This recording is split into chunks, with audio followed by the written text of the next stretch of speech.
My name is Campbell, and today I'm going to be talking about, should you buy that second home that your family's been begging you to buy? Buying a second home is a terrible idea. I'll tell you why.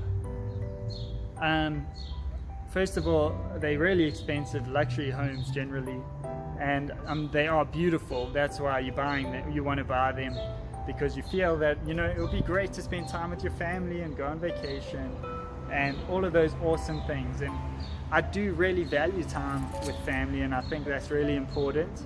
I just think that buying a second home is not the best way to do that. And I'm going to tell you, when the market tanks, luxury homes are the first to drop in value because nobody needs the second home. And generally these second homes are in areas where all the homes there are second homes. So when the economy tanks, what's the first thing you do? Well, let me just drop this second home I don't need. And that's what everyone else does. So the value it's very vulnerable to price fluctuation. So unless you're like a billionaire, you probably don't want to invest your money there. Second thing is they rent really badly because they're not necessary. And how big is the rental market in an area where it's mostly holiday homes? It's only big in the holiday seasons. So that's also a factor to consider. Now let me give you a much better strategy in my opinion.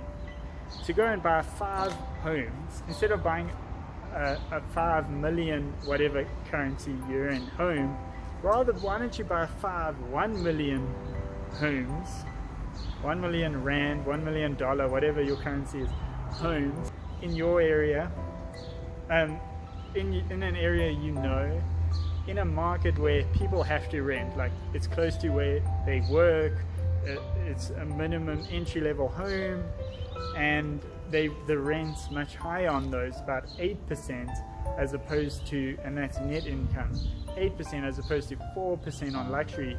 Also luxury homes have higher levies because the maintenance is more insane on them, and they have expensive rates and a whole lot of other costs like golf course fees if it's in an estate and that type of thing. So those are a terrible investment in my opinion. Rather rent out 5, you get a much higher rental income for the year, and then take that huge amount of rental income and push it into a, either you can pay them off, but if you still want to have extravagant holidays, push it into your holiday fund, and at the end of the year or twice a year or however often you go on holiday, use that rental income as your budget on a rental where you want to go on holiday. Even if it's the same place you're going to buy that vacation home, I'm sure you can find a place for much cheaper for that whole month that you want to go on holiday, or however often you want to go on holiday. And what often happens is, what's so awesome about this strategy is now you can go anywhere in the world. You're not stuck to one location. So most people, when they buy a second home, they feel obligated now to always go to that home.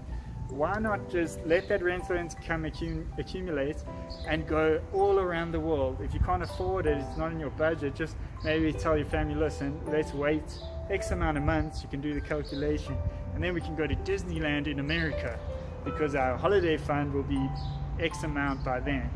So that's my strategy. That's what I would do if I was considering buying a second home. Wouldn't buy it, and I would use this strategy to fund the awesome vacations that you're going to have with your family and have an awesome time every year or twice a year or however often you go on holiday. I don't know if you could go more than 4 times if you're running a business, but that's my advice to you guys. Please like and subscribe if you like this content. If you have any questions, please comment below. I respond to all comments.